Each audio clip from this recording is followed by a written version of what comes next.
तो इसका जो काबिल अफसोस वाक़या है, इसके दो पहलू तवज्जो तलब है।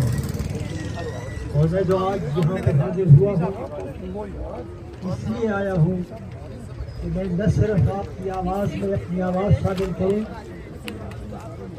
बल्कि हमारे मुल्क के जो लॉ इन्फोर्समेंट एजेंसीज हैं उनको इस वाक़े के दो पहलुओं की तरफ निशानदेही समझता हूँ।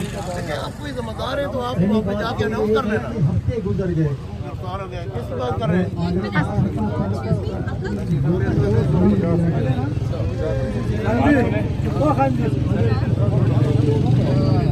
परेशान हो या आपके पास आए ना बात करने, ये आते रहते हैं, हम इनको सीधा नहीं नहीं, ये बोल रहे हैं कि आपका मुलजिम अरेस्ट हो गया, आप नहीं, arrest वहाँ पे अनाउंस करें। मैंने कहा आपने अरेस्ट किया, आप अनाउंस करें, मैं क्यों अनाउंस करूँ? ये रोड छोड़ देंगे, रोड से करी साहब इस तरफ। मुलजिम नूर मुकद्दम का भी अरेस्ट हो गया था, 4 साल के बाद उसको सजा मिली है। ठीक है, हमें सजा चाहिए, हमें 4 साल